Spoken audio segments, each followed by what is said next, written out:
to take your seat.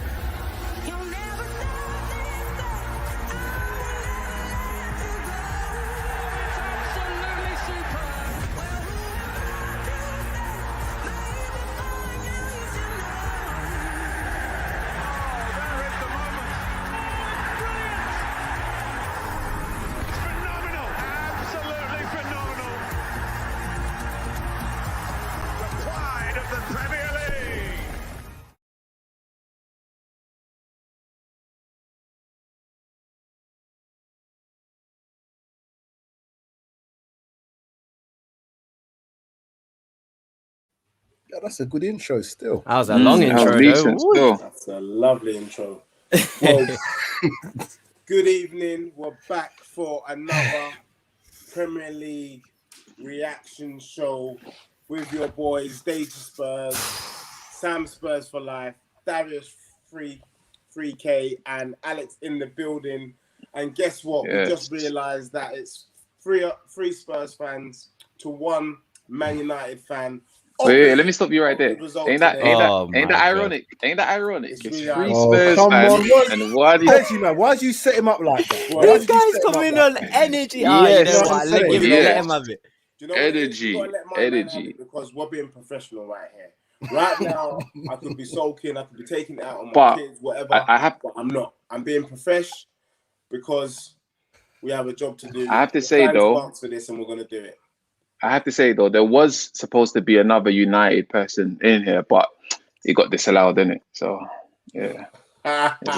Can we get? This is not the Man U show where we're gonna do this. We're not doing this today. I'm not even gonna laugh. I'm not doing this today. I'm just the last one. That's the last one. So look, that's definitely not the last one. I know that for a fact. Nah, of course not. No. That's customary. We're going to be going through the weekend's results and any particular highlights. Picking out a couple of players that have stood out, a couple of results that have maybe surprised us or stood out.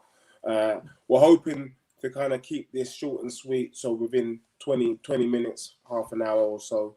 But yeah, I think we dive straight in. Friday night football, Wolves 1, Fulham 0. Sam, Spurs for life. You predicted a 1-0 on Fulham. Oh no, 2-1 Fulham. Okay. What happened? Well, I didn't actually see this game, to be fair. I heard about the game itself. To be fair, I think what it is now for Fulham is that it's probably a little bit. I said that they had a good team and they should be able to get result against Wolverhampton because Wolverhampton was stuttering. But I think it's a little bit too much for them. I think it's now just a job gone too far. Maybe the pressure is now beginning to show on some of these players, and I know a lot of them are not. Say not Premiership standard. Obviously, they're playing in the Premiership, but not of the sort of quality that can maybe get them quite out of this mess now. Yeah. It's going to be made even more difficult. I know we're going to go on to the result about Newcastle as well, so it's probably made it a little bit more difficult because of that. So I just think it was probably just a game too far for them now, and yeah, I don't see them. I don't see them getting out of the bottom three. Fair enough. And Darius, over to you. Yeah, I'm the same. I think it's 6 points now. They're off safety, isn't it? So, yeah, I think it's a travesty that Fulham are going to potentially go down. I think Fulham don't deserve to go down. I think Newcastle, of all them clubs, deserve to go down. Newcastle is shocking. It makes me sick watching Newcastle play sometimes. So, yeah. And the fact that we even drew that again, Tottenham drew. Newcastle shouldn't be there. So I think it was a difficult game. I didn't really watch the game either. I kind of caught glimpses. Traore scored, got in the sheet, so I'm happy for Traore. But yeah, it's sad. It's sad to be honest, because I really do think that Fulham deserve to stay in this Premier League. I think out of the teams that are fighting for that relegation, Burnley and Newcastle, I think deserve to go down more than Fulham. So yeah, it's a shame. You never know what can happen. They still have to play Newcastle on the last day. So in theory, it's just one win they need and Newcastle to drop points. So it's still on. It definitely is still on. With Fulham, that early season form, that's what's killed them, man. Yeah. They were getting pammed everywhere, and then they were already down before 10 games was in, and they've miraculously got to a point where they're still within a shout. But I think it's too far now. Yeah, and I think for me, I just think Scott Parker deserves to definitely. If they do go down, he deserves to stay in the job. I think he's done a fantastic job. Once he realised where the errors were, which is at the back, and he found his formation, and Adam and Lookman and Loftus-Cheek and got them man all playing and gelling together. they've been quite difficult to beat, and I guess they were quite unlucky. You know, it could have gone either way, but you know, Wolves is a good team. They snuck it with a 1-0 victory, and unlucky Fulham. But I see them winning if they go down. I see them winning the Championship, hopefully, and coming back. But they deserve good football, and it's a shame such a good footballing side is probably going to be at the Premier League next season. Alex, any thoughts from yourself? Yeah, no, same. I didn't catch that game either, but I did catch the highlights. Yeah, I don't know. I wouldn't have been able to easily put a winner in that game. I think both teams are as talented as each other, but you know, obviously in the table there is a difference, and you know, as you said, Fulham's start of the season is just affecting them at this moment. You know, I think everyone wants them to stay up because you know they play well, like really good football. You know, and you can see the plan there, but the start of the season was too negative. Yeah. Do you think Scott Parker will stay, or if Scott? Or let's put it another way: if Scott Parker got an offer from a Premiership team, do you think he'd go, or do you think he's going to stay this and see this one out? As are you asking me? I'm asking a general question. Anyway. Oh, okay then. Yeah, no, I'll take that. As good as he's got Fulham to play, I don't know many Premier League teams that would look at him as yet. I think all the especially the top 10, they're in a decent position, you know. So I think he should stay at Fulham and win the Championship and come back up and give it a second go. Okay. I think the only club, that I can actually imagine him going to this season or the start of next season and actually probably doing quite well is Crystal Palace. I think the Crystal Palace kind of need a younger manager to call, because the style that they play doesn't really suit. They've got an old team, don't get me wrong, but I think, I mean, yeah, but I don't even want to talk about that. But yeah, no, it's the sort of play. It's the sort of teams that need like a bit of a style rejuvenation, like a bit of youth, a bit of forward thinking. I think you should look for one of those teams. But like Spurs, I agree with you. I agree with you. Palace. The only thing with Palace are based on history. They're more they care about safety. You know, so I think they'll stick to their you know, style of football, and as long as they're safe. You know, you saw it when they were playing. Who were they playing? Who was the last game? Chelsea. You know, before the game kicked off, I was literally like, you know, Palace don't care. They're safe. And that's how Palace is every year. This part of the season, it's the same thing. Yeah, it's true. No, fair play. Then we move over to Saturday. Yesterday, the early kickoff. And I just want to put a caveat here that on Friday, when we were doing the kind of predictions, I came out publicly to say that I thought Sam had almost kind of lost a few marble chips because he was giving us some wild predictions, mate. Yeah, you see that? Judging by the weekend's results, it just doesn't look as wild as I it don't look wild anymore. Out of the three of us, Sam was the only one to predict the Leeds win. He predicted a 3-1. It was actually 2-1. And I was absolutely shocked. And it was a decent Man City team. Okay, there was no Kevin De Bruyne, but definitely still a strong enough side to beat Leeds. And Bielsa 100%. Was true to his word. He went gun-ho. And they bloody won with 10 men. I mean, Darius, your thoughts? Nah, I really don't have much to say on this because I thought it was going to be a case of Leeds seeing an opportunity in City and kind of trying to take advantage and City capitalizing because they're just better. They're just a better team. And I just thought City would kind of see Leeds thinking they could win something and just punish them. And it was the opposite, to be fair. I think Leeds stuck to their horses and they went and won the game, and fair play to them as well. I mean, Stuart Dallas was ridiculous that game. He was all over the place. So I've got to give 100% credit to Leeds.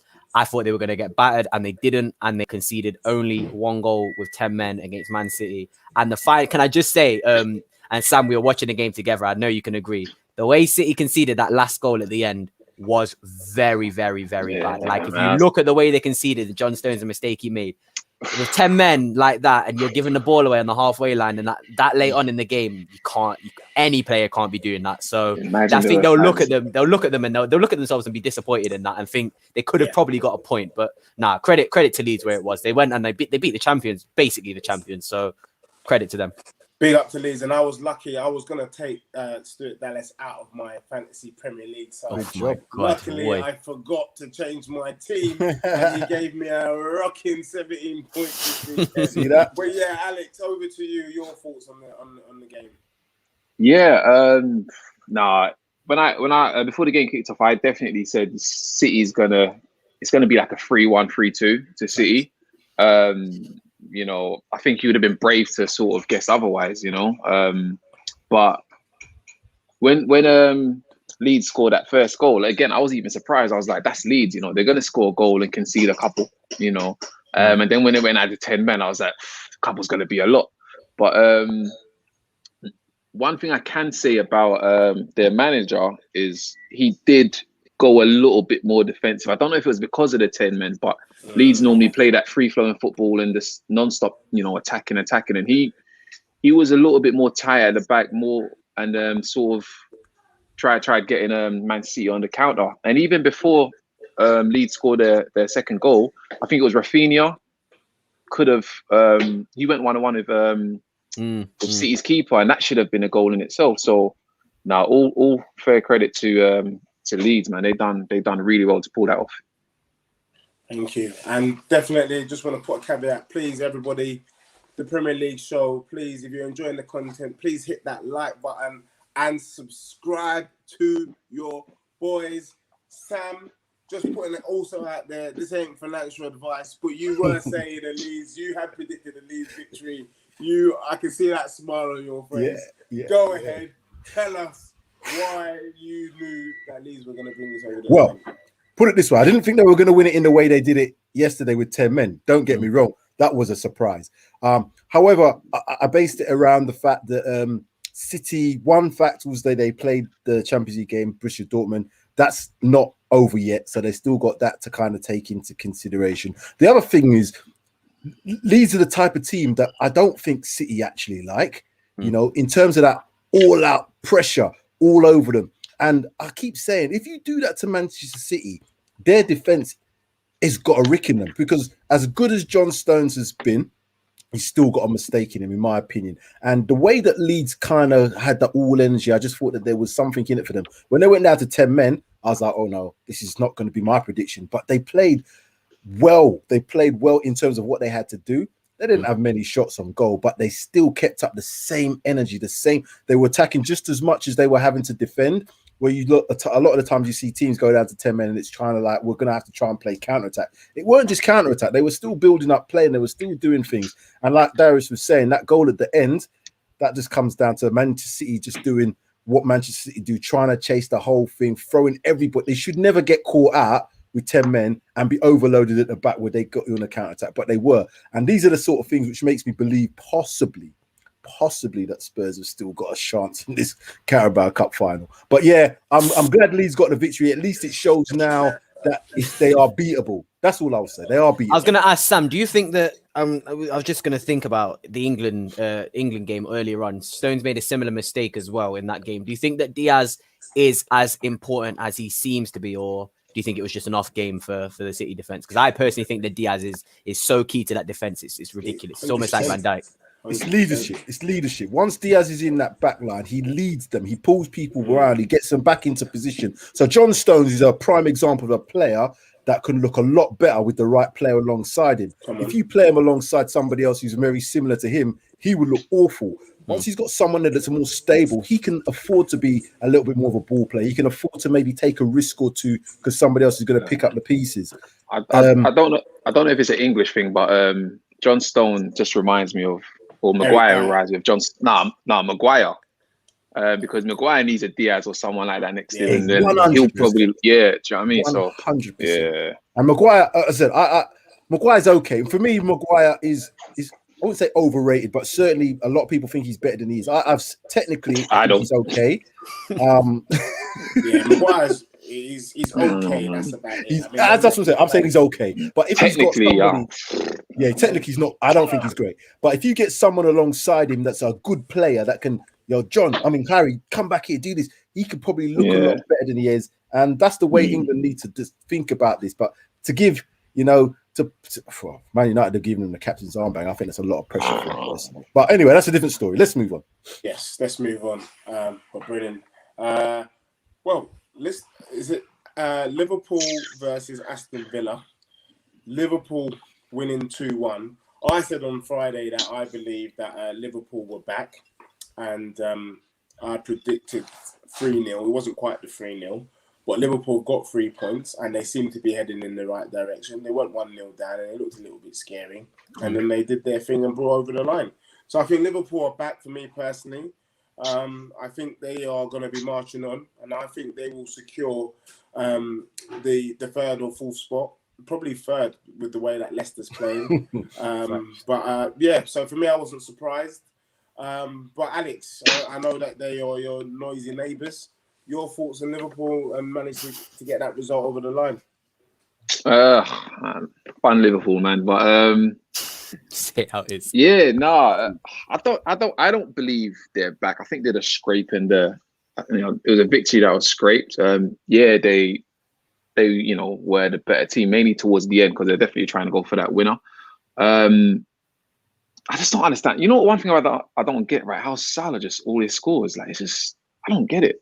Just how can you not stop him? Like, it's just stop scoring. I tried to call the guy overrated, and until last year, I can't say that no more. That's the thing. That's how I am as well. I was like, I don't like watching him play football, but you can't just deny, his goal scoring ability. So it's just annoying, isn't it? But Liverpool definitely done well. Aston Villa is not an easy team to beat. Trent, obviously Trent's in the news, a lot at the moment. So him getting a goal probably, was a good thing for him. Now they're talking about how can you leave him out of the England squad. I don't know what you lot think, but I understand why he could possibly be left out. Do I agree with it? It depends how you look at it. But all in all, it was nice for him to get the winner. Hopefully that could help him better defensively somehow. I don't know. Yeah. Thanks, Alex. There. Thank you. I think he's a quality player, Trent, and I think he's probably been off form this season by his own standards. But definitely, he's better than most right backs that we have. But I'm going to come to you, Sam. Your view on the game and are Liverpool back? I think they are. Alex doesn't, and I'm not surprised there. But what's your view? I'm kind of a bit of both. I think the results now probably giving them a lot more impetus to go and probably try and get back into that top four. But I do agree to an extent with Alex. I think they kind of started a little bit in the game. They're still persisting with this high back line. They're still persisting with both their fullbacks attacking at the same time when they haven't got as much defensive solidity. And, I think a team that had Jack Grealish in it for Villa at the weekend would have been a massive difference. They would have probably, not got that victory potentially because they wouldn't have been able to play like that and get, I think Grealish would have caught them out had they played that same way and got caught on the counter-attack. The fact is Liverpool they needed to get that result, having had, 6 games on the trot at home losing. So they had to get the result. So they did almost throw everything at it. They still left it late. The goal was a great goal, by the way, from Trent to score that. It was fantastic. Yeah. But again, I just think with Liverpool, it was more about the result as opposed to the way they played. Although they did play well, they controlled possession, blah, blah, blah. And they had like 20-odd shots on goal. Whether or not they're going to get...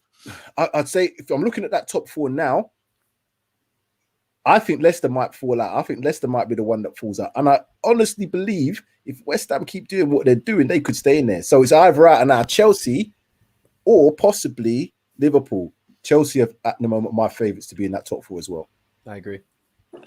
Darius, did I hear you say you agree? I think Liverpool have got a good chance. Now, don't get me wrong, Liverpool have got a good chance because if you look at their running for the end of the season, they probably have the easiest running out of the teams that are challenging. But there's a lot of teams between them, and I do believe that currently West Ham and Chelsea are better than them teams-wise. Which is crazy to think. It is crazy to think, but I am not going to be this person who looks at a team's name or look at what they've done and kind of say, yeah, they're better than them. Liverpool are not better than West Ham and haven't been this season. I know they've lost Van Dijk, but it's facts are facts. West Ham have been crazy. They've been crazy and they deserve to be where they are, in my opinion. So I don't think the table is going to change that much. I do believe that Leicester will stay in. I can't imagine. I'd really. If Leicester bottle it again, then there's something on Brendan Rodgers, isn't it? That's all I can say to that, because the situation they were in, they should not be even thinking about dropping out of that. All I can say is there's something Spursy about Leicester City. I mean, they won a Premier League and we didn't, so there might be something Leicester City about Spurs more. But for me, like, I think it's open now. Spurs, if we had won today, might have been in that conversation, but I don't think we are anymore, and I don't think we were anyway, to be honest. So I think it's between, like you said, Leicester, Chelsea, West Ham, Liverpool, and after the performance, Liverpool played well. I think if they get their lineups right, because they've got this thing where they don't have to play the 4 or drop Firmino. I think if they can get the lineups right and play the right teams, and get the results that they should be getting, I think they can get in there. But personally, I think it will be West Ham. I think it will be West Ham and Leicester. It will be between Leicester and Chelsea. And now I'm saying it. I'm actually going to contradict myself completely and say I think Leicester will drop out. Now I say it. I do think Leicester will drop out. I'm just thinking about it in my head. I don't think West Ham are going to really do worse. They beat Leicester and Chelsea just look ridiculous. So the only team to drop out is Leicester. So you've heard it from Darius 3K, and it's not financial advice, but if any team's going to drop out from the top 4, it's Leicester City. Can't believe I just contradicted myself in 20 seconds. Nah, I agree, man. I definitely agree. So for real, Alex. Yeah, no, I was just saying I agree, man. Like, it's just it's like Leicester's repeating last season. It just doesn't make sense, because last season they had a bunch of injuries to a lot of key players, and this season it's not the same. Bar 1 or 2, it's not the same at all. They're just not winning games.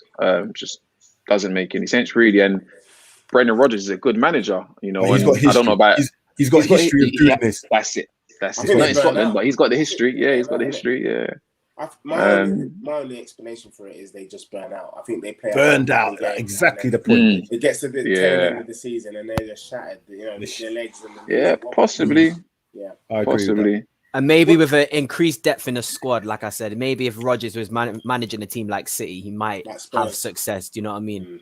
But perhaps, it's one way of looking at it anyway. Well, we move on to Crystal Palace, Chelsea. Personally, this is a banger of a game, man.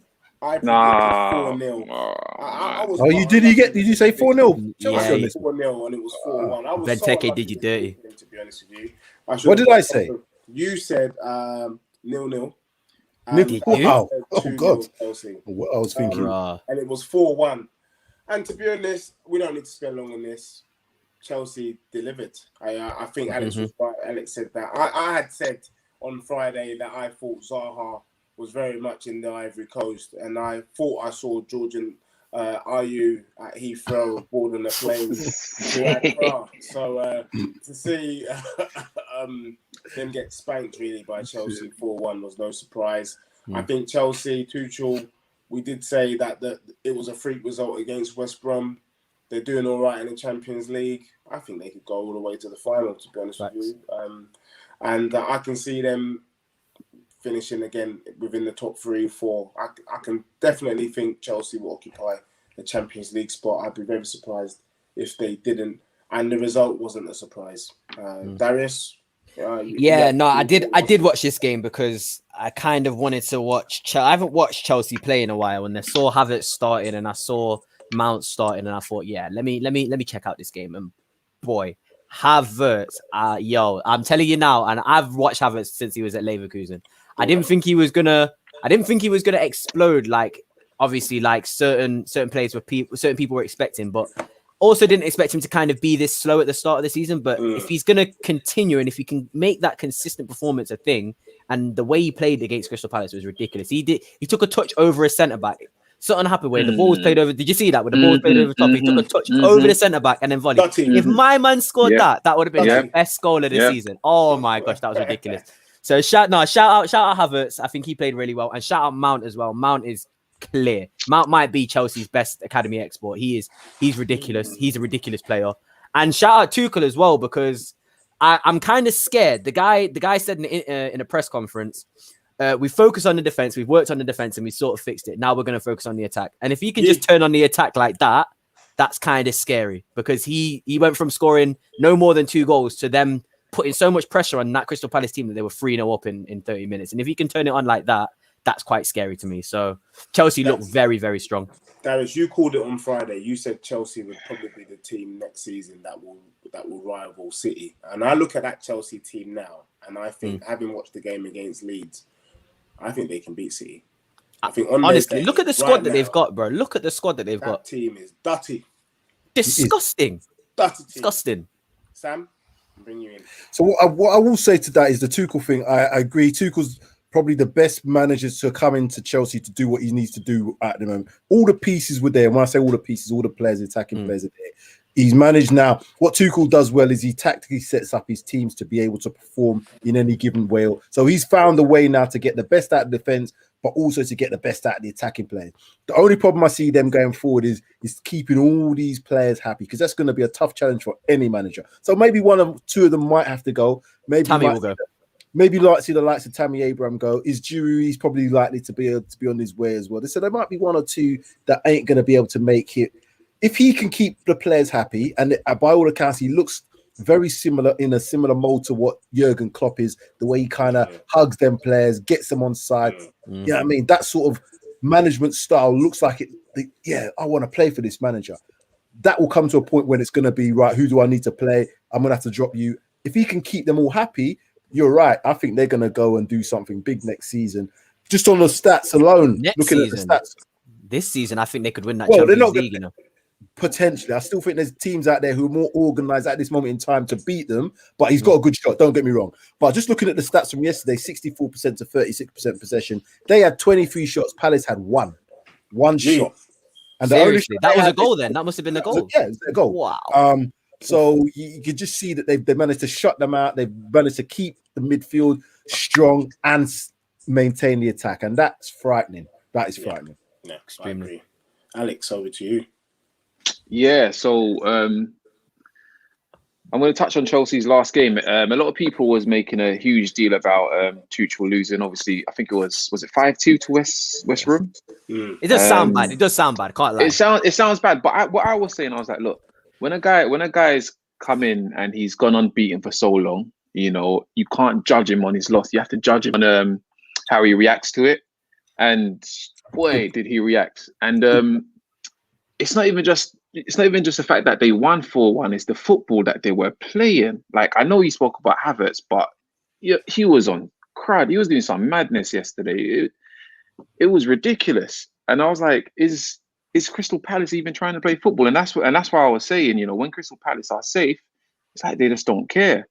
You know, and then when they went to, I think like it was like 3-0, I was like, you know what, I can't even watch this anymore. It's just too easy. So I just had to watch. I just put on Friday. I watch a movie, but I had to do it, man. But no, I do think Chelsea's going to creep into that top 4. Yeah, if I was to put money in, I'll bet on Chelsea creeping into that top 4 instead of Liverpool. And you mentioned players who probably will leave. I would like to see Tammy Abraham leave. I do think he's a decent player, and I would like to see him somewhere like West Ham or something like that of the sort. Just to develop himself more. I think he'd kill it. He would 100% kill it there. And I'd take him at Spurs. He doesn't want to go there, you know. And watch it, yeah, Alex. I can I'll play it. Yeah. But yeah, again, you know, Palace had a 1 shot, 1 goal. What's the point? As I said, when they're safe, they don't care. But that's taking nothing from Tuchel. He's a top manager. He's got a huge chance of winning Champions League, and next season, he's definitely one to watch out for with his team when he strengthens and gets more players. Thank you, Alex. I'm just looking at some of the comments. Would be interesting to sort out a job of Rodgers would be at Spurs. That would be interesting. I think definitely that should be a call. Darius, it sounds like the way you're wax lyrical of Chelsea, that you've become a hardcore Blues fan. But you heard it here from Alex. He's predicting top 4, and you know I keep putting it out there because we know we've got a lot of followers, a lot of fans watching and taking some of our work. This is not financial advice, but definitely if you are leaning towards Alex's predictions, then he's suggesting that Chelsea are more likely to nip into the top 4 than Liverpool this season. We move to the next game, it was Burnley versus Newcastle. Yeah. I almost feel I'm actually quite happy for the Burnley and Newcastle fans, because on Friday we completely dismissed this game. Oh, we Didn't even give it a review. It was nuts. 0-0. We all said it. We didn't even give this game Awfest. any time, any love. And Newcastle pulled off a 2-1. And to be fair, I just think, I saw that result today. I didn't really watch the game. But something deep in my heart, I was slightly happy for Steve Bruce, you know. I think the man... I kind of understand you, you know. I was just a bit happy for him. Yeah, I kind of get you. I think he's crap. I'm not going to lie. I think Newcastle's a dead team. But my man is fighting for his life, and he pulled it out the bag. Unlike yours truly, and we'll deal with that later. I'm happy for Steve Bruce, but yes, I do believe those two teams are dead. But they've shown us in our faces. It was 2-1 Newcastle. What's his name? Maxey scoring the winning goal. Yeah, I think he's a great player, to be honest. Again, he reminds me a little bit like Traore at Wolves. I don't know, who would you have, Maximum or Traore? Because I think they're kind of similar players. One has favourite oil on his arm, the other doesn't. But the other's got a Gucci headband, fam. I think, man, touch on that. You're saying got enough Comparison, I protein think- powder. That's the only thing we try. You don't get enough protein powder to keep him in muscles with them muscles that my man's got. I take Sam Maximan because I just think he's just got a bit more to his game. He's not just a head down. He's got some decent balls, and he can play. It looks like he can play across the line. You know what I mean? Not just on one side. He can play through the middle. Whereas Traore just looks like a wrestler playing football to me. He's 100%, man. Just 100%. Running that man. So I'll be scared if I was a left back or anybody playing against him. So that biggest factor is what plays into a lot of players' minds. You know what I mean? See that brother coming to you, you're gonna not want to take a no barge from him. You're not getting up very easy. So that's my thoughts. But Maximan, boy, that's the difference maker there. He came on the pitch and they were 1-0 down, obviously, and changed the game.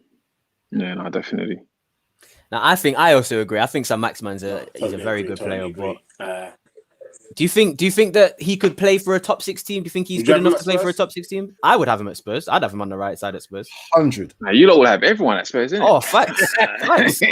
We need everyone at Spurs. What are you talking about? At this point, I'll take Dan James. I'll take Dan James on the right at this point. It's deep, man. It's deep. It's very, very peak.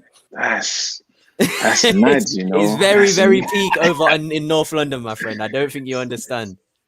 But no, on this game, to be fair, like I think, there wasn't much to say about this game, but Sam Maximan is so key to Newcastle, and I think if they do get relegated, if they do manage to go down, there's no chance he's playing in the Championship. They're getting down now. Fulham, I think that win has now probably made them safe, because I don't think Fulham's going to be able to pull 3 victories or 4 victories out of their last 6 games. They've only won 5 all season. Where they're going to suddenly pull 4 games from? Nah, it's not happening. Yeah. Now I'll touch on that. Saint Maximin, I'll definitely take him over Traore. Yeah, 100%. Even when you watch them play football, you can see the difference in class, technique, and there's a lot. And I did miss most of this Burnley Newcastle match, but I did manage to catch about the last 15 minutes. And Newcastle, they look at him to make something happen, in the game, and he tries a lot. He takes on a lot of people, and you can tell that he enjoys it as well. But it was sort of a pointless game for Burnley anyway.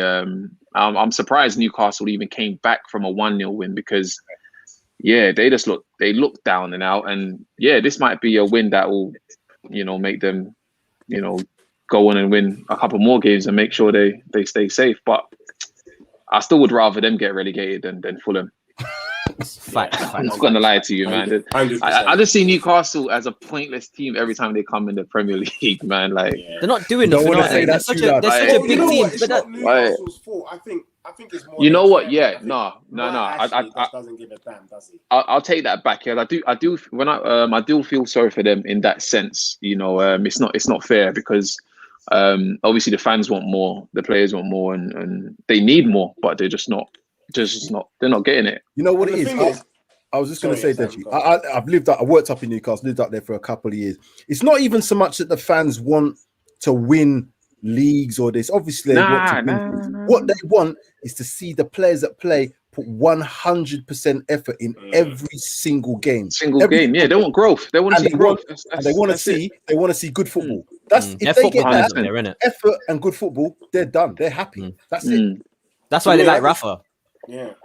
I just remember when we had Kevin Keegan, and these lot were fighting in the top three. You know what I mean? It was Newcastle, it was United, it was kind of Liverpool, and Newcastle to me is a big club. They've got a fantastic stadium, but I just think that Mike Ashley was just the wrong move for them. I think they've come close to getting these kind of Saudi buyers in, and he's probably priced them out. Can you imagine that? Mike Ashley's priced out some Saudi buyers because I think he needs to go. I think if he goes and they get in new owners, Newcastle should be top 6. They're that big. They are the definition of a sleeping giant, aren't they? They are. They've got the history. The history is there, like, to prove it, and yeah, someone just needs to take it away from him, man. Like, yeah. He's trying to sell it, but he really is. I mean, it's not easy. It's not easy in this market to get. The thing is with him, not at all.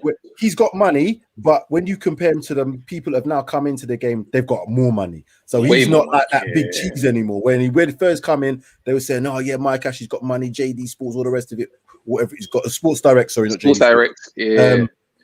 But now there's money, there's proper money men out there. So we're talking billionaires that have just gone on and doing other bits now. So he's not at that level. So he just said, I can't compete. I can't keep putting in 150, 200 million each year. It's not happening up here. So let me cut my losses and duck. Keep it real. Well done to Newcastle for getting the 2-1. We then move on. Sam, dare I say, West Ham, Leicester City. What a game. Sam, mate. 3 points here. Correctly predicting the 3-2 scoreline. So Sam, I'm coming over to you because obviously you knew something that we didn't know. I'll take this one all day because I had even the way the game went, I saw it. You know where? Because West Ham have done this for the last 2 or 3 games in a row where they've gone out, blitz teams in the first half, scored the goals, and then it's like a case of as soon as that goal goes in, it's like, oh my God, we're gonna have to hang on. And they did exactly that. The one surprising thing was they did that without Declan Rice and Antonio in the starting 11. Yeah, true. That was a surprise because I didn't realize that both of them mans were out. I was like, oh God. But I knew that the way they were going to play, and obviously Jesse Lingard, as Darius was touching on before, he's suddenly got confidence now. He's always been a player, but he had a lot of personal issues as well at Man United.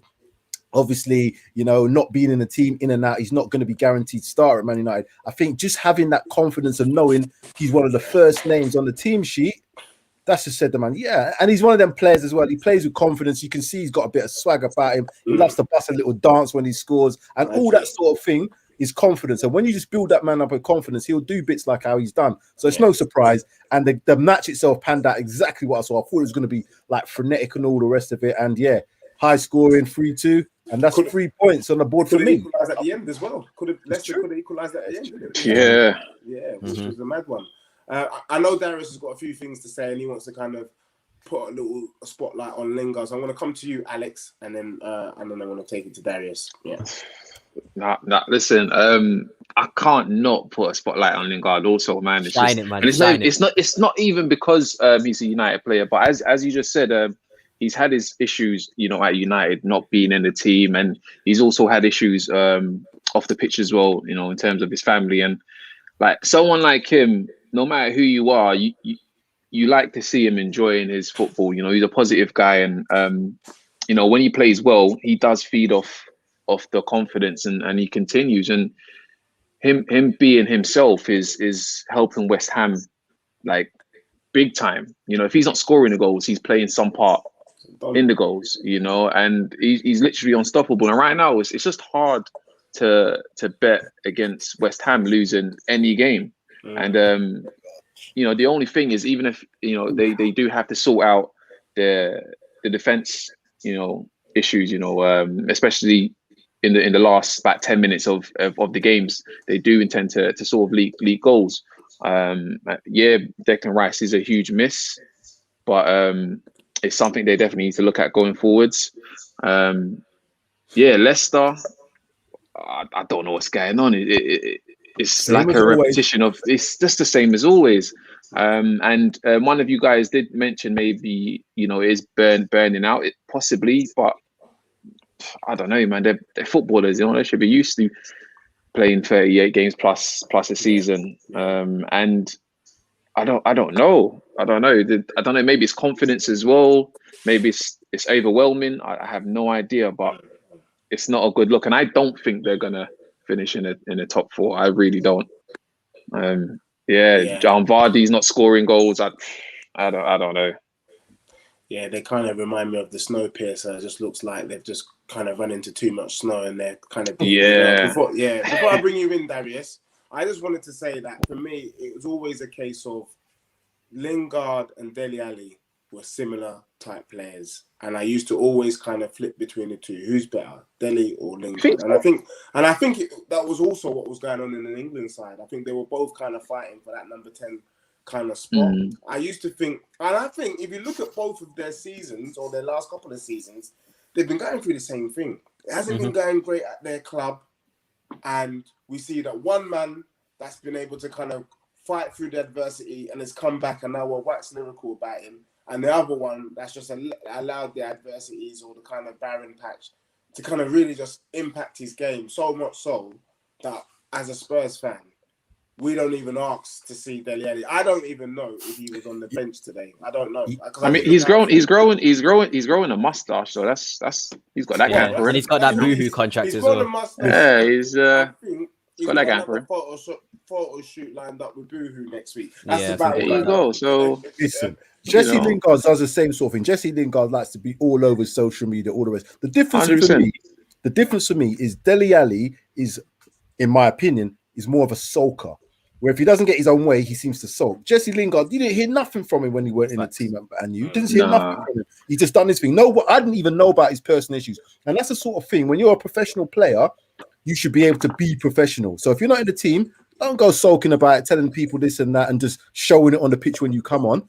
Show what you can do when you come on. So he does that consistently for West Ham. So I've got to give him props for that. Dele Alli, man, unless he changes his attitude, I don't think he's got a future at Spurs personally. Yeah, 100.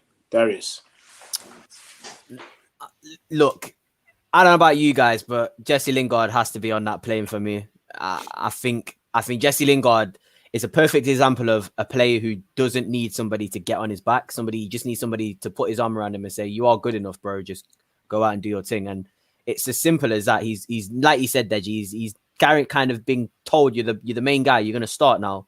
And he's like, "Yo, let me do my thing and I can show you what I can do." And he's doing it. And can I just say, in 9 Premier League games, the guy's got 8 goals and 3 assists. That is crazy, ridiculous. Man. Jesse Lingard, who we were clowning. And I'm not gonna be one of these guys in it who says that I wasn't memeing the hell out of Jesse Lingard when he didn't get a goal or assist in a year. I was on that. I was taking a mick. But my God, Jesse Lingard, Lionel Jesse, Messi Lingard, whatever you want to call him, man.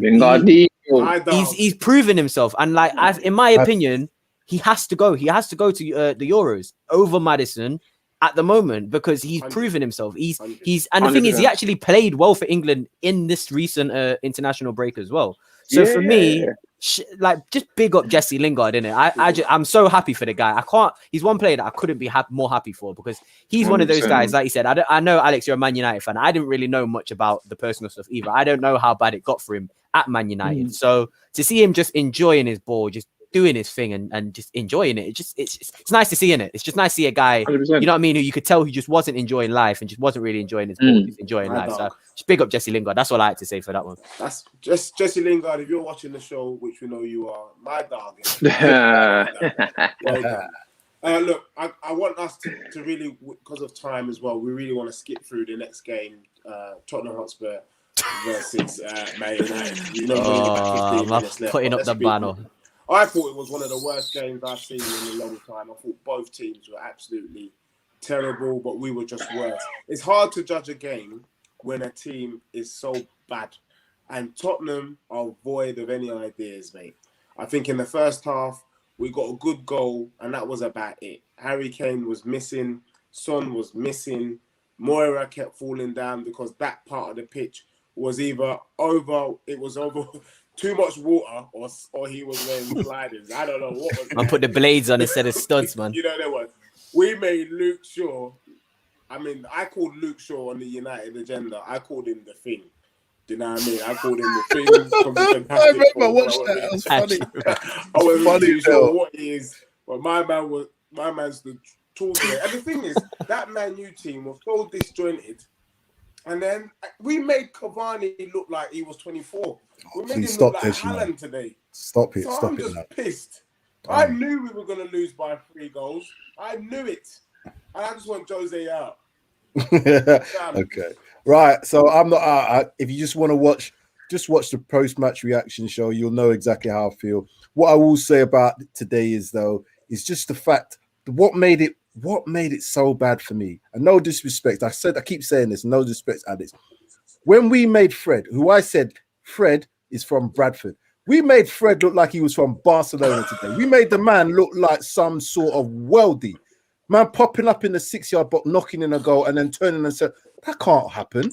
When do you see Fred do that? Ever. And he was doing it today. So we hand players like this form.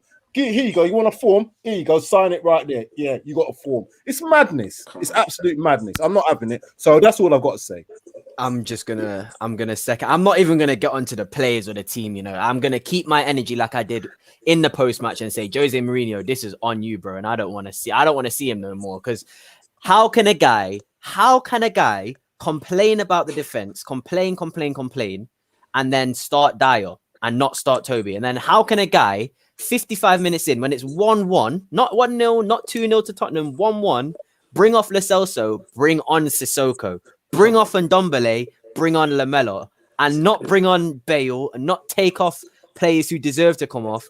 It's just a madness. It's a madness, and he's slowly becoming.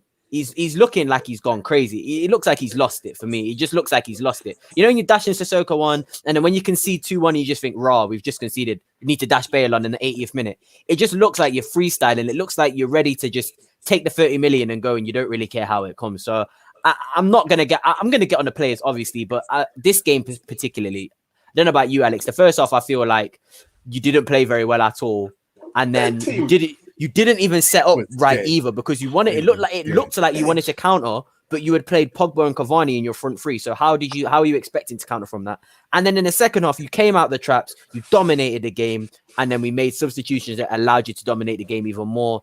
And I can't say anything. Just remember this as well. Both Fred and McTominay were on yellow cards. Yellow cards. Come on. And we made them look like Barcelona players. Busquets in the midfield. That's what I'm saying. This can't be right. It can't be right. You know what I actually think before we bring Alex in? I actually thought that Man United was scared of Spurs because they dropped back. Look at him, fam. They weren't trying to attack us. They dropped back. Obviously, I can say this in the building, but I think they were afraid of being caught out on the counter. They were. And that's why they set up the way that they set up. They were there for the taking. That was a dead Man U team. I was saying it on the United agenda. Usually Tottenham, Man United, it's quite frantic. Even if the scoreline is low, it's a bit of an argy-bargy. I thought both teams came out with the same kind of defensive attitude. Tottenham was comfortable first half. Let's keep it real. I didn't break a sweat. Come on, Deji, stop now. You're just, why do you have to do this? You're making my evening again. Oh, I'd calm down a bit, and now you mash it up again. God, Alex, my bro.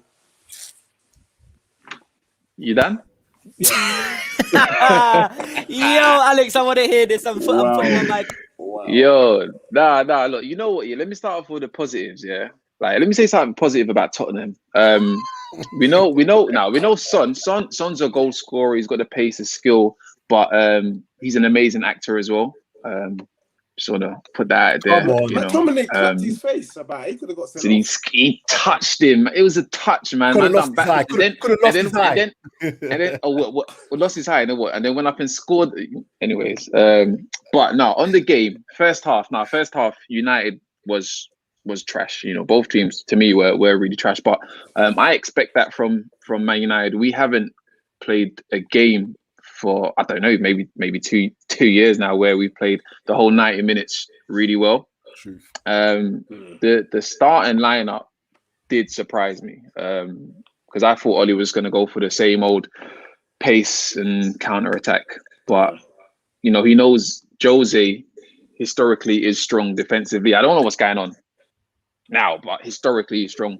He's strong defensively. So Pogba on the left was nice to see. Did you not really think it was a foul, by the way? I personally didn't. I actually said it didn't. I said he wasn't going to give it. Yeah, I thought it was a foul because if he was put his arm up and just held it there, it's different. But he went like that. So anywhere else, anywhere on the pitch, if you do that to a player, you're gonna get it. What about the Pogba and Aurier? The one, yeah, Pogba and Aurier, but that was worse. That's Aurier got a bang to the face like that. In my opinion, that should have been a sending off. But not a sending off. Yellow card. You should have watch it again. And you told me I will watch it again. Players have been sent off for less than what he did today, and that was a proper leading with his elbow. Didn't catch him there, but he caught him with his forearm. So, in my opinion, that was a definite red card. I don't take this to the street or anything like that. But if McTominay was walking by and he did that to you on the road, would you stop him or keep walking? Facts. I'm gonna do what Son done and go on the floor and start crying. Watch what Bruno Fernandes did when he got a tap on his ankle. He ran for about 2 miles and then he dropped over. Come on, man. Let's not be silly. Everybody does it. I was just asking. That's all. I know you're in your feelings. I was just asking. I'm catching feelings right now, and you're not helping, Alex. So let's move on. Let's move on now. Let me finish now. Now United definitely came out the second half stronger than both teams. I just want to say 2 things. One, Tottenham is actually shit. No, Alex, bro, we've been doing this though. We've been doing this. No, I hear that, right? But because this guy, the first game where you lot beat us, I think it was 6-1. Obviously, I was not interested in that. You know, it was 6-1. I lost. Let me tell you why. After like 4 or whatever, like I was eating my oxtail and rice and peas. I did not care. I remember what I was eating at the time. I did not care after the 4th goal. But we had 10 men at the time as well. But this time I'm watching and I'm like, Tottenham is actually, there's just nothing there. And I forgot Kane was on the pitch so many times. And, we all know what kind of goal threat he is. Now, Alex, can I ask you a question? Sorry, can I ask you a question? Because you've got a history with Mourinho as a Man U fan. Do you think we look trash because of our players? Because this is an argument that us Spurs fans have all the time. Do you think it's because, from an outside perspective, do you think it's because of the players or do you think it's because of Mourinho? What do you think? You can't think about it. Nah. You say I can't think about it, but there's no history, that the players have won anything. Like there's no history there. But in terms of playing football, no. In terms of okay. I understand. In terms of playing football, it's definitely down to Mourinho. I'm not surprised.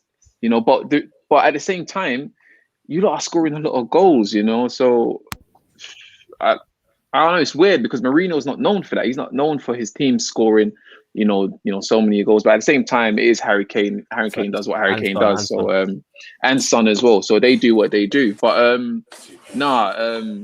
he's definitely got you lot playing trash football. And on top of that, you lot made Fred look resilient today, which was crazy. It's the exact quote Sam said on the show. The exact quote. And do you know what's mad, right? The first half, I was rinsing Fred. I was like, nah, this guy's not from Brazil. Nah, he's not. Like he actually isn't. He actually isn't. But then Bradford, and it's not even just it's from Bradford. I would be surprised.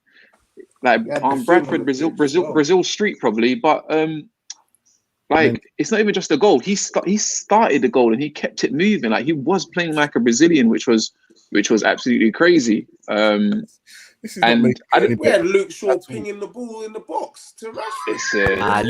Luke Shaw looked a little bit too good today. He looked a little bit too good. Last time I told you lot about Luke Shaw. He's a different breed right now. I don't know what's going on. It's crazy.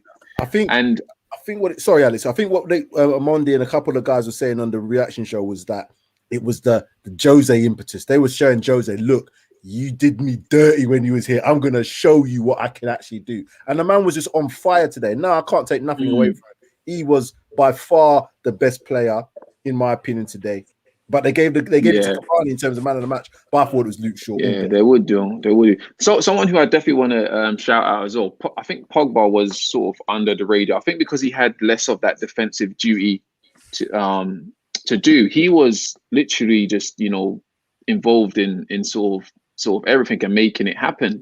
I think Bruno had a quiet game, but Silent. Pogba, he was very silent. But if we got a penny or something, he would have been loud in it.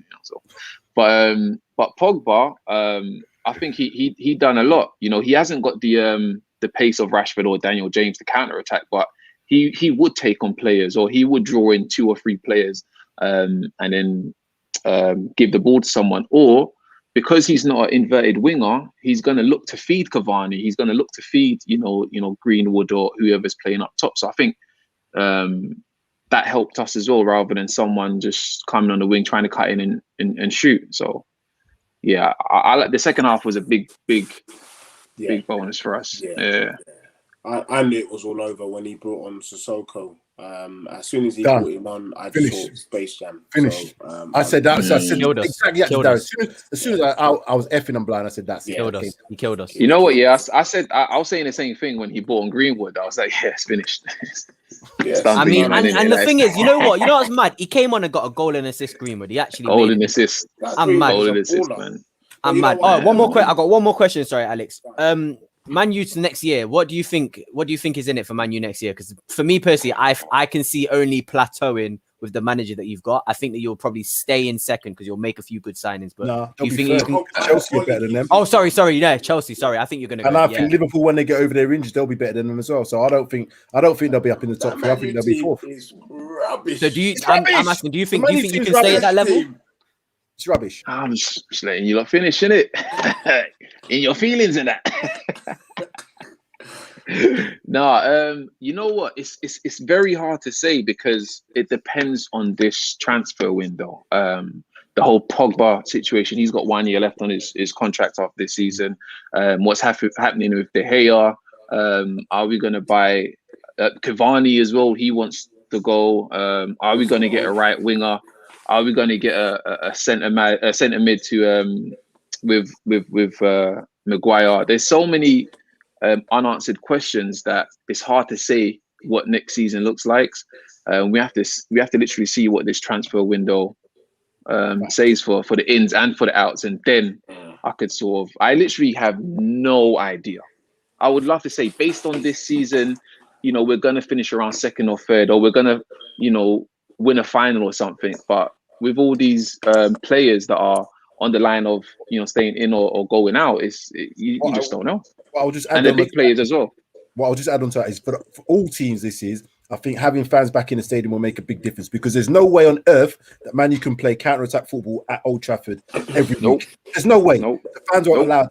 In the same way, Jose couldn't play that football every week at White Hart Lane, Tottenham Hotspur Stadium, without the fans being that. So the fans being in the stadium is going to have a whole host of differences in teams playing and how they perform. Whether it makes them go up or go down is debatable, but it's going to make a difference anyway.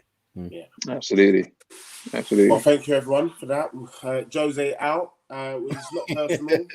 You're just not good enough for the job. But I'm happy to break bread and have a cup of tea at his house down in Chelsea. Quick question: If Jose did leave at the end of the season, is there someone in mind that you would want at Tottenham? In my head, I've got my manager. Sam Allardyce. Who? Sam Allardyce, boy. I'd rather have Sam Allardyce than Jose at this point. I mean, Sam Allardyce could deal with Tuchel. So for me, I think Nagelsmann's a good one. I think also no. Keep Nagelsmann at your name, bro. That's what I'm saying.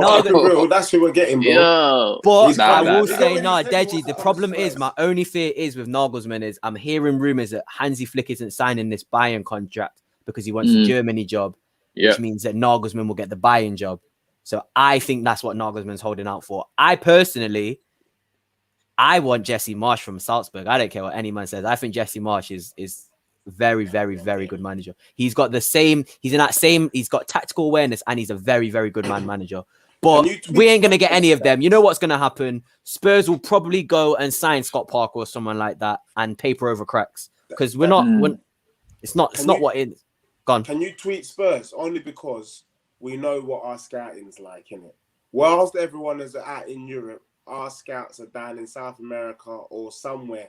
I don't know where they are, but they don't seem to spot the good talent. Can we tweet them? the Salzburg manager? Because I think I that's could. a fantastic shout, mate. Because I think, Yeah. and the thing is, the reason I say Jesse Marsh, he's not got any credentials, no, but the thing is, when I watch him and I see him coach, he's got tactics. He has an idea. He says, I want to play narrow football and press high, so then because we're narrow, we're going to have numbers in the middle of the pitch to press. He has a tactical idea, and he's also incredibly good as a man manager. He motivates his players, he galvanizes his players, and I think that's what Spurs need most of all. I think they need a manager who's got a bit of tactical nous, but also can say to these players like, no, you're good enough, but I'm going to get you to this level. And I think Nagelsmann, I think Rodgers could do a decent job, but I don't think Rodgers will go to Tottenham. So it's going to have to be a risk for me. It's going to have to be a risk. See, Tottenham have got a problem here. Do we go for a coach, or do we go for a manager, or do we go for a bit of a hybrid between the two?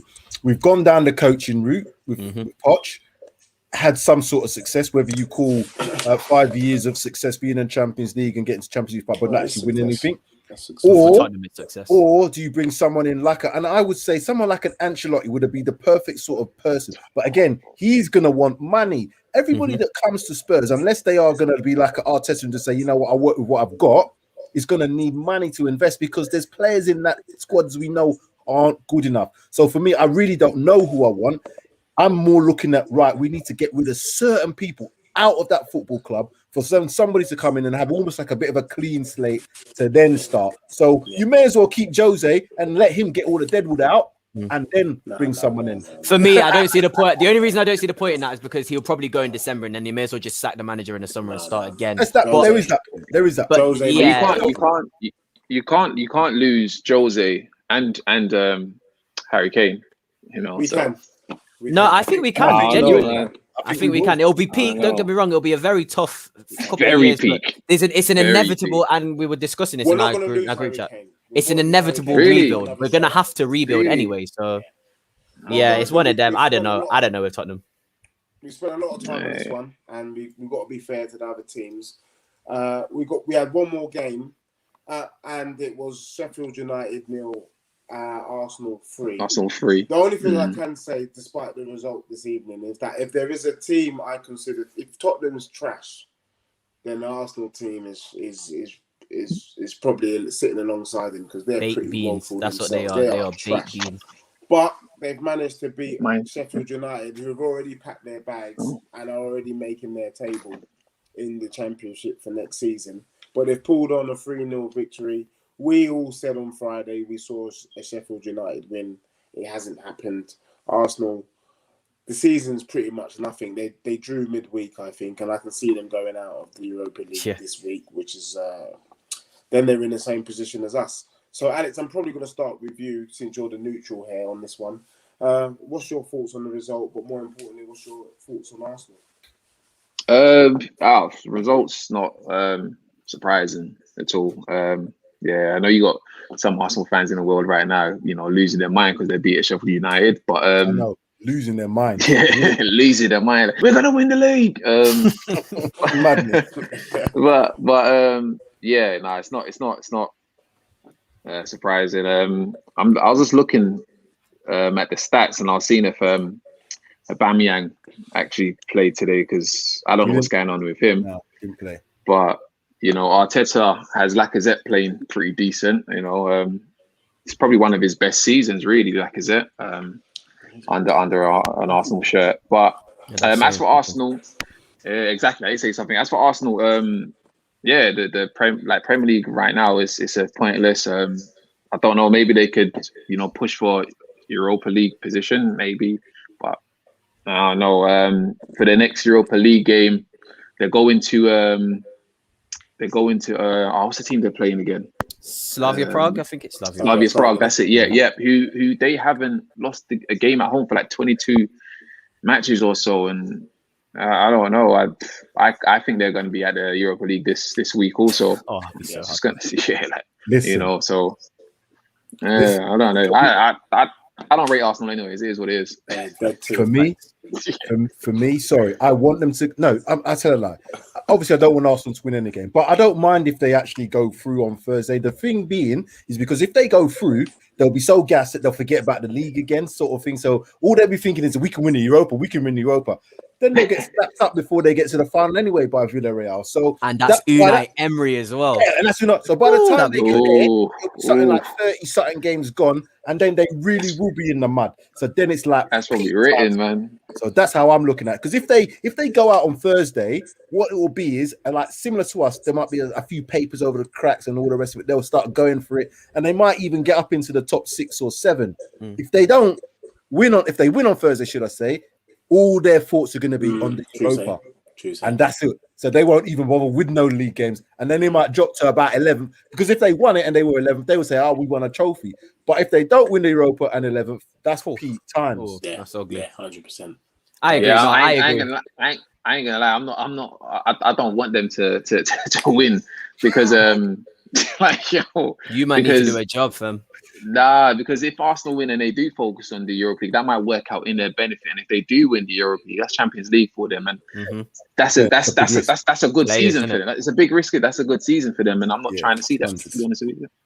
I agree. I absolutely. I think Arsenal have been trashed, garbage, horrible, disgraceful this season. They were 15th at 1 point. Aubameyang, I'm sorry, but Aubameyang, that guy needs to hang his head. He's been awful. Like, I'm sorry, these Arsenal man are still backing him. I've seen Aubameyang play 90 minutes, and as a fan of like football, you know, if I supported a club and I saw a player do that who was on 350 bags a week, I don't care. Like, I know people should say like the money's not really like, you can't help it in that, but like you would have to think about that because that guy took the money and dipped. It's like he's like, I'm not playing no more. But no, I ain't gonna really spend too much time on Arsenal because I don't want to. I just think that, yeah, you're right, Sam. I actually want them to go through against Slavia Prague because one, Slavia Prague are racist, so probably be better they go out. And two, if Unai Emery beats Arsenal and knocks them out of the Europa League, that would be the most bittersweet thing. And this is how peak it is for Tottenham fans. This is what I'm banking my happiness on this season on. Unai Emery knocking out Arsenal. But that would be the most amazing thing ever. Or Foyth going a header in the 90th. Oh, Foyth's header. I forgot he was there, man. I'm telling you, bro. This is what I mean. This is what my season's become. This is what my lone players beating Arsenal. It's peak. But no, can you imagine Unai Emery's post-match interview? Good evening. Good evening. It would be smart. Oh, I need that. That's what I'm saying. I want them to go through again. I want them to go through against. I really do. Just for that reason. But no, yeah. Just one more thing on Arsenal is I think it's very similar to us. Is that in fact it's probably worse for them if they lose, if they don't win that Europa League. 10th, 11th place and no trophies to prove it because they finished 8th with an FA Cup and they were banking on that FA Cup because if there was no FA Cup, there'd be a lot of hate for that for Arsenal's performances last season. So if they finish 10th with nothing, Jesus Christ, that'll be turmoil I'm here to see. So let's Arsenal, please beat Slavia Prague and then Unai Emery masterclass. 4th header, you heard it here first. Yeah. But I slightly think it might be slightly wishful thinking because I know Tottenham's trash, but Arsenal's even worse. Horrible. They are a dead team. Horrible. They are really crap. And I hope they've got some players that I like though. I do want to put that in. Like Arsenal do have some players. Saka, like, I think Saka, Smith Rowe, Martinelli. Odegaard's not their player, so he don't count. Partey's all right. I still like Odegaard though. He's a baller. He's a baller, man. He's a baller. But yeah, sorry, Dej. Yeah, go ahead. But then you got £72 million Pepe, so. Oh God. Horrible Pepe. Let Deji close this. We need to finish this off. Go. Well, everybody, there you have it. And also, Darius, I think you predicted a right scoreline as well this weekend. What game was that again? That was the Man U game, Man U Tottenham. The Man U game, the 3-1. Yeah. So sadly, Sam had a correct score in the West Ham game. Darius had a correct score. I didn't get any bloody correct scores. I did come close though with the Crystal Palace Chelsea game, and then obviously Alex wasn't with us, but Alex will be with us this coming Friday. So there you have it, the Premier League reaction show. We will give you the current league table. I happen to be top of the league table in terms of points with no correct scores. Fixed. Simply because of the amount of predictions that I've made. Remember, it's not financial advice, but when we are doing these predictions, if you had taken Sam's 3-2, for example, that would have brought in quite a bit of money, or the 3-1. Just kidding. But if your team's going to lose, you might as well make money from it, in my opinion. But on that note, have a good evening, have a great weekend, and see you on the Premier League show on Friday. Thanks a lot. Yes. Time to take your seat.